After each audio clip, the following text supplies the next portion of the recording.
show you some of the special features that Bev and Michael have worked hard to design into this new quiz engine that are designed for you as a coach. So Bev, what do we have that we want to show them? Well, first of all, we want you to come on board writing questions, so be sure to do what we showed you in the first video. But another thing you can do is you can review recently added questions. Further along in the Pathfinder PBE year, there will be fewer new questions added at a time. So today when we go on there, we're going to see a lot of them, but we're going to learn how to review recently added questions. So let's go ahead and go on the question tab. Okay. And click on the recently added, and then we want to narrow this down. You can narrow it down by Bible commentary questions or Bible questions. So for the first one, let's go. You have the Bible question selected, and we know that we put in a question here on Daniel 6. So that's it, right at the top. You see that? Yeah. Okay, we might have messed up on this, so go ahead and click the edit button, and let's see if anything, I don't know that we did anything wrong, but we can look at it and see, is everything spelled correctly? Okay. So I can review someone else's question. Everyone's questions. See, we're not all perfect, even though we'd like to be. Well. And so we may want to review new questions, especially since we're also asking our young people to enter questions. Right. So it looks all right to me. So we can go down to the bottom and just click Save. Okay. But if we needed to correct anything, you notice it looks exactly like when you entered the question. The only difference was at the top it said Edit. Okay. Okay, now, sometimes we might need to delete a question. Remember, all the questions in the quiz engine are supposed to be factual. We aren't supposed to have questions in there that would be on interpreting things. If someone enters a question like that, it needs to be deleted from the site. The other thing is sometimes there'll be duplicates of the same question.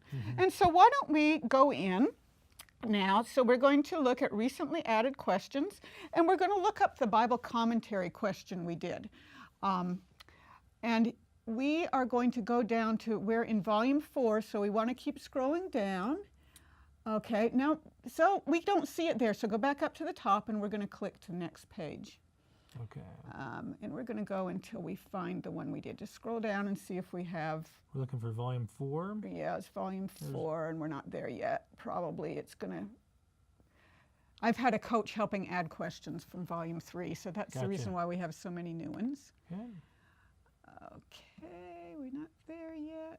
Oh, there's volume 4, page 750. Okay, let's go up just a bit there. Oh, there we go. This is what I wanted to show you. You see how there are 2 questions there, the book of Daniel might appropriately be called? That's because I entered it yesterday when I was preparing for today.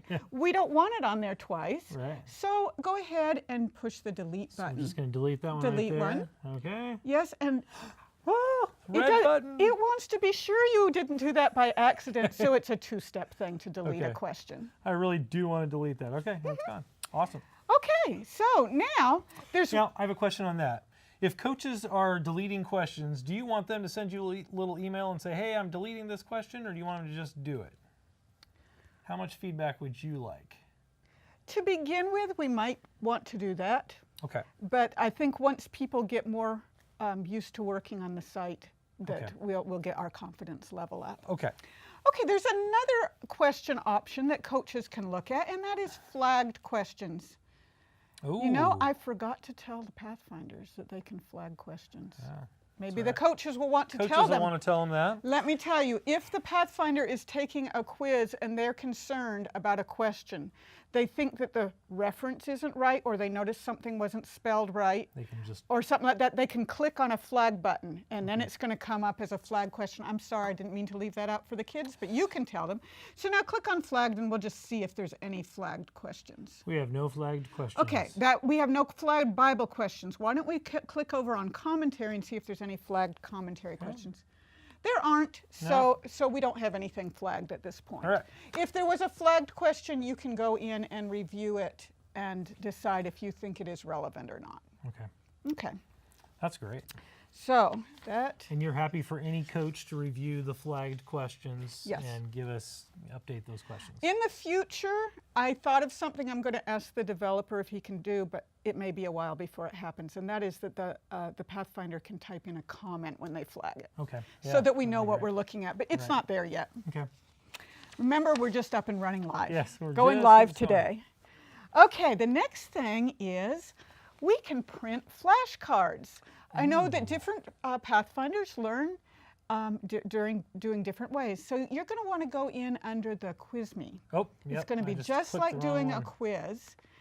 And we're going to, let's say, okay, let's do a quiz on Esther chapter 10. So go up on the top and find Esther chapter 10.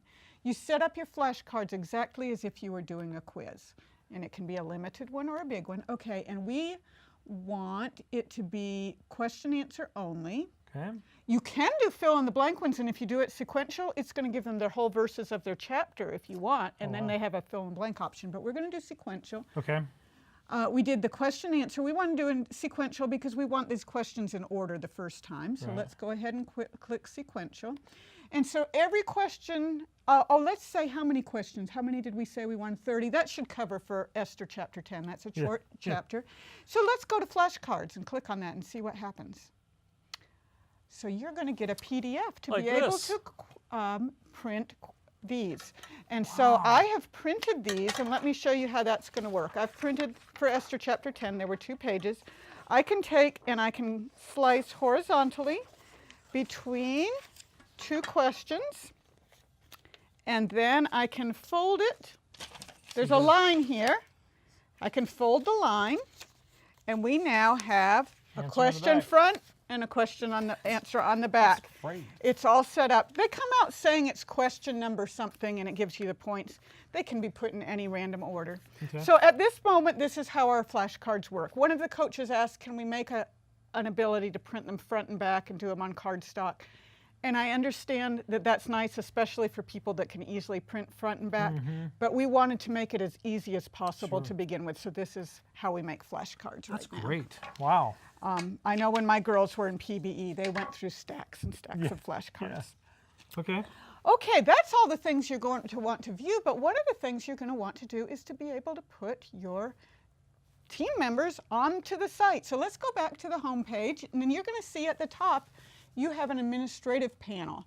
None of the Pathfinders have that, but you do. So let's go up to the administrative panel and see what we want to do.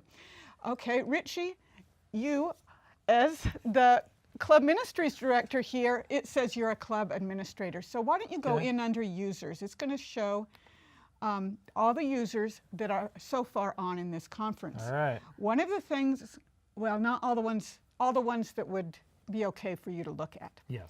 One of the things we want to do, if we add user, let's notice what kind of comments it tells us. Okay, so we click add Okay, user. we're working with minors. Even though the ones that show up should only be seen by your club, we don't want to put any identity out there. Okay. So let's not put names. We don't want any names up there. You're going to have a username that is specific to your child. So what club why don't we just call this UCC number 1? Do you want to call it Abercrombie? UCC. Okay, so we just put in username. Okay, it's not liking it. Doesn't like it at all. Okay, try double clicking on it. I've had some challenges sometimes. There we okay, go. now put your UCC number 1. Now it doesn't want to let me type. Okay. Okay.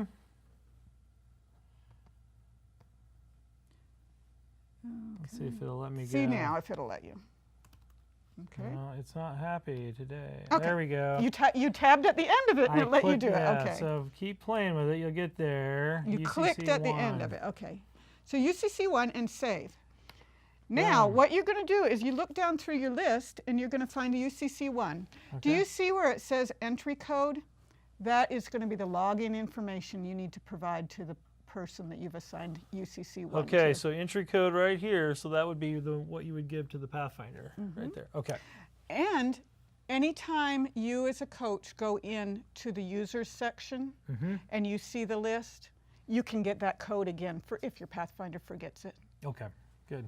And if you coaches forget yours, send me an email and I'll tell you what your thing is. You won't be resetting passwords on your own. Yeah, okay. And edit user, what does that do for us? If we Well, go in you there? know, from year to year, we might have decide we want different names for the users on our Okay. team, but we might want the same codes. Okay. So that's just if we need to do anything like Okay. that in there. Great. And you can also delete users if you need And to. so you would add a user for each team member, so they can go in and use the because quiz they want engine. their unique IDs so Right. the site remembers who they are. Okay. Great. Okay, if we go back to the home section, I want to, let's go down to the study guides. Okay.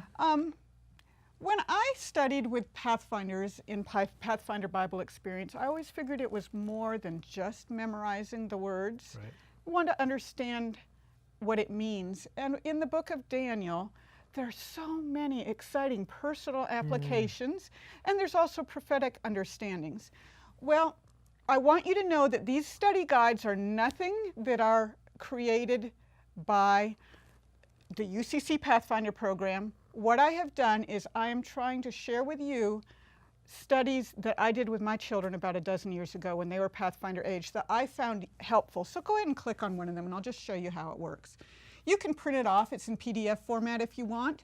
And it's mostly a read and fill in the blank thing. Any fill in the blanks from Bible verses are from New King James Version unless they've been said otherwise. And always, if you go to the very end of it, you'll find with every study guide, there's always a personal application. Keep going. Oh. There's a personal application and a personal commitment where the Pathfinder can choose, is this what they want to do in their life? Okay. So on this one, it says number 2 there. Well, let's see here. Here's where the application, the whole page is. So there's several things there about if they want to, and that's the way each one is. At this moment, I only have study guides through chapters 1 through 9 up because I changed my focus to putting questions on the site instead of just revising. The other thing that's really useful with these study guides is children don't want to believe things just because you told them so. Right. And there are so many books we can read on understanding Daniel and Revelation, and they just say, history says this. Right. When I was teaching my young people, I wanted to be able to show this is the reference. This is a resource you can go to. And so that is what I have tried to do throughout these study guides. Okay, if you can get out of that one, you'll find that there is also a history timeline for helping understand. The very bottom one, it says a history timeline. Up at the top is the disclaimer on saying where this material came from and who developed it. But if you go down there, you're going to find years and time frames of how these different kings interconnect, and it goes all the way down through, I know I have it through Rome's triumvirate, and I'm not sure if I go further than that, so you can just keep on. Scrolling. Wow. Anything highlighted in yellow is dates that are in the commentary. Okay. So, and you just keep going. There's lots and lots and pages lots. And pages. This is because I worked on this years ago with my young ones. There you see Cleopatra and so forth. All right. So anyway, Great. that's just another study guide option. It's a lot of resources. I hope to get the others up there, but you know, if you only have time to study one with your kids, I personally would recommend the one on Daniel chapter 9. Okay. And the reason being, can I go ahead and say this sales pitch? In this day and age, there is so much out there in the media about left behind and different things about a secret rapture and about pre and post millennial stuff. And if our young people understand the 2300-day prophecy in Daniel 9, they're not going to get sidetracked and believe these other false things. Yeah. And so if you look at Daniel 9, you'll see how I help them walk step by step, and I even take them to the Gospels and what Christ said about it, and how, and also about how you can be sure that things are dated right with his birth and so forth, and historical things. So that's, if you only have time for one, Daniel 9 is the one. It's really so foundational, isn't it? Daniel 9 is so important. So thank you. Okay. So what else do we have here for the coaches that we want to show them? Well, there's nothing else to show on the site. If you have questions, contact me. But remember, Pathfinder Bible Experience is something that the young people can study now in the immediate short term. But when you work with them, remember the long-term experience of walking with Jesus is what our goal really is. Yeah. Awesome. Beth, thank you so much for the time and effort you've put into developing this site and making this available to us. And I look forward to being able to share this across our conference and in the future, even beyond our conference boundaries. So, Pathfinders, enjoy your time. Coaches, thank you for what you do and make good use of this site. I think this will be a great tool for you.